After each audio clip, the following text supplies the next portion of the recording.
નમસ્કાર મિત્રો, આપ જોઈ રહ્યા છો અમારી યુટ્યુબ ચેનલ અને આજના મુખ્ય સમાચાર સાથે હંમેશાની જેમ હું તમારી સાથે છું।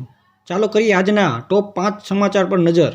ગુજરાતમાં વરસાદની શરૂઆત। ગુજરાતના અનેક જિલ્લાઓમાં આજે વહેલી સવારથી વરસાદ શરૂ થયો છે।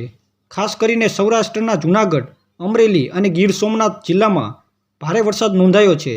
હવામાન વિભાગે આગાહી કરી છે કે આગામી 48 કલાકમાં દક્ષિણ ગુજરાત અને ઉત્તર ગુજરાતમાં પણ મેઘરાજાનું આગમન થશે।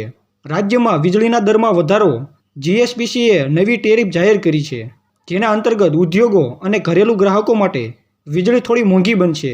નવા દર 1 જુલાઈથી લાગુ પડશે। ખેડૂતો માટે હજુ સુધી કોઈ ખાસ રાહત જાહેર કરવામાં આવી નથી। એએમસી દ્વારા આજે શહેરના 12 ઝોનમાં મેસિવ સફાઈ ડ્રાઈવ શરૂ કરવામાં આવી છે। કચરો ઉઠાવવાની નવી ટેકનોલોજી સાથે વાહનો પણ ઉમેરાયા છે। મહાનગરપાલિકા કમિશનરે કહ્યું છે કે હવે એએમસી સ્માર્ટ સિટીવાળું અસલી રૂપ લાવશે। ભાજપના પ્રખ્યાત ધારાસભ્યએ આજે મીડિયા સામે મોટું નિવેદન આપ્યું છે કે આગામી વિધાનસભા ચૂંટણીમાં નવસારીથી ઉમેદવારી નહીં કરતા।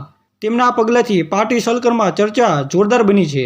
ગુજરાત સરકારે આજે ખેડૂત સહાય યોજના માટે નવા પેકેજની જાહેરાત કરી છે।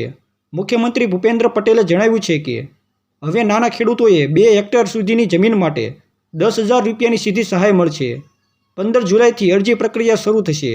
મિત્રો, આ હતા આજના ટોપ 5 સમાચાર। તમને કયા સમાચાર સૌથી વધુ મહત્વના લાગ્યા કોમેન્ટમાં જરૂર જણાવજો અને આવા જ સમાચાર માટે અમારી ચેનલને સબસ્ક્રાઈબ પણ જરૂરથી કરી લેજો।